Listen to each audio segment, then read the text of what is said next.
Samantha from the Purr Cat Studio, and welcome back to my channel. So today I will show you the finished product of the butterfly journal. There was part 1, 2, and 3 already, if you've seen them. If not, I encourage you to go see them, where you could see all the elements I've made. You can see them in those videos. So this is about 2 inches, I would think, for the thickness. There's 2 signatures, they're sewn in, and most of the papers you will see in this journal, aside from coffee dyed papers and such, are pretty much all of my digital paper kits. There's a butterfly digital papers in my Etsy shop if you want to take a look. So here we go. So on this front part, which serves as a closure for the journal, I added this butterfly on this end of the rope and nothing on the other end, simply because it has to still fit through the eyelet for me to close the journal with it. So you take this out, and there's a video in one of the parts, 1, 2, or 3, I think. I make these things, so you can see all the embellishments I make in the other videos. So I kept the front fairly simple, showing off the digital papers I created simply because of that piece we put in the front. I did, however, add some lace and wooden butterflies on the top and bottom. I thought it was perfectly matching the top part, because this reminds of lace as well. So I thought it was overall a perfect match. So I will put something underneath so you have the right angle to view this journal. Okay, so when we start, I start off with the side tuck pocket, if you will, and I inserted one of my famous origami envelopes. The reason I say famous is I made a video, a short, and I also made a reel on Instagram. I do invite you to follow me on Instagram as well. I do a lot of reels, and they're really fun, and they're quick learn. Usually they're under a minute, just like the YouTube shorts. And I show this, and that got like 14,000 views, I think, so far, and people really love it. It's easy, it's simple, it's very useful. But I also have the YouTube short for this if you want to go check it out. So the origami envelope opens completely like this. You can put whatever you want inside, and it refolds this way, and there you have it. So a nice little tuck spot right here. These are all my papers, all butterfly themed.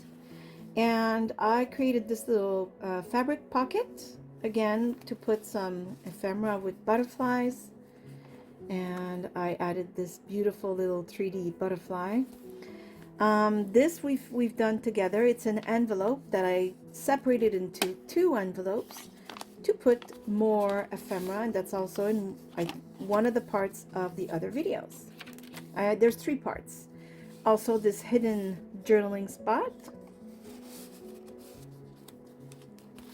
And I left a lot of freedom because I want whoever decides to purchase this journal to really have a lot of space to decorate and write.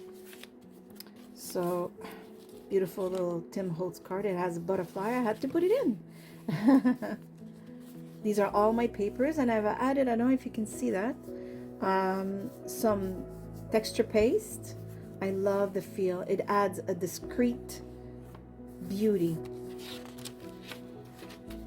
And I made this tag just for fun. Why not?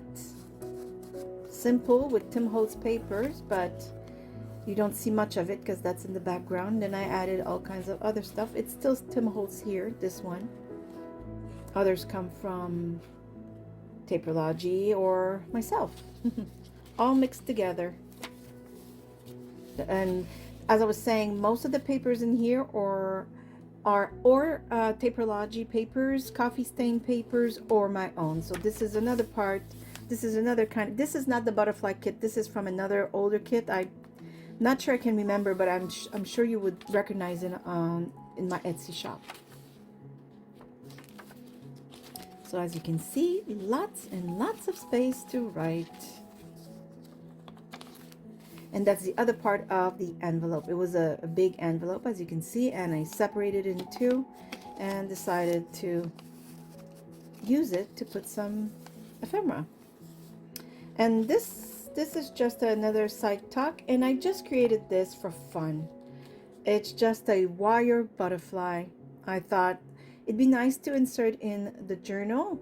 um, I don't know, you can do whatever you want. You could put a string and hang it somewhere. I just thought it, I don't know, I like it and I put it in there. Along with a nice tag.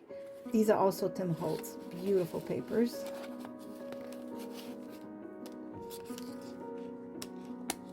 There you go. I like him. Oh, I'm going to put him this way. Hold on. He just needs to hold on. There. I love it. And it's heavy with all the beads. Oh, it's fun. I just like, you know, having it in my hands. Specimen cards, which I also showed the process in one of the videos. And this is very cute. It hides a little message. And it's also like a belly band where you could slide something in. This butterfly, which is like a chipboard that I created. And this is fun. This is it was packaging that I transformed into, you know, a pocket to put some papers. And you could always take it out like such if you needed to. I'm not going to, because right now all you see is hands in front of the camera, but you understand the concept of how you could take this out clearly, and that way it would have an easier access to write. And on the back side of this, there's also papers for you to journal on, so it's filled with journaling space. I just didn't want to spend 20 minutes trying to I'm exaggerating here, but you know what I mean. It's not 20 minutes, but I don't want to have my hands on the camera the whole time. It's French fasteners, I think they're called, like these. There's big ones, small ones, there's all kinds of sizes. I have the mini ones, smaller ones like this. Very useful. So that's what I used. Beautiful papers here. Oh, I love them so much. So every paper you see butterfly themed is mine.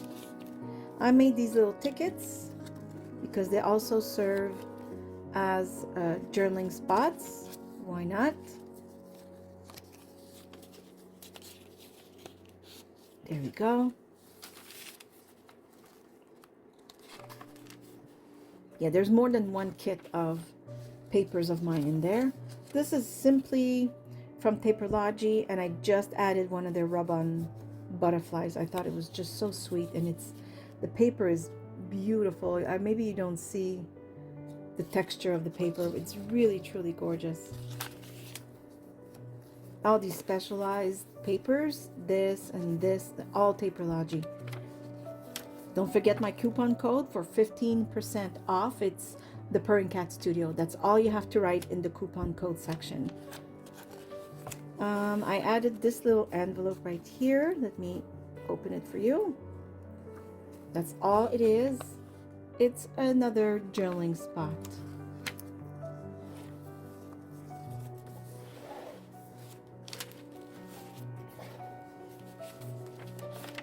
And there we go. And a last tuck spot, if you will, and a little seed packet with, of course, all kinds of little, oops, it turned inside, I can't get it out. All kinds of little goodies inside for you to add in your journal. And more journaling cards. This is not my papers, but it had a butterfly, so I had to put it in. This is my papers. And there you go. Another little pocket right here. And that is the journal, my friends. And as you can see, I kept it simple because it's not, I mean, sometimes I'll make a lot of tuck spot, a lot of flip outs, you know, flippity flops and such. This time, I think, I don't know if it's because the butterflies themselves are very decorative. The paper is already, I don't know. I really don't know. The inspiration was to leave it this way, and I kept trying to add things, and I realized, you know what, this journal may not call for a whole lot of add-ons, if I can say it like that. Sometimes simplicity is the best. This journal really is thick. I think it's about 50-ish pages, give or take, so 100 sides to write and decorate and glue stuff on, and use your washi tapes and your stamps to decorate this journal yourself. And of course, use all the ephemera that I've already put in, and maybe others that I will put in the package. So there it is, my friends. Thank you for watching. I hope you've enjoyed this little flip through of this journal. And well, as usual, thank you for watching. I give you a great big hug from here, Nova Scotia, Canada. And I say, see you soon. Bye. Bye bye.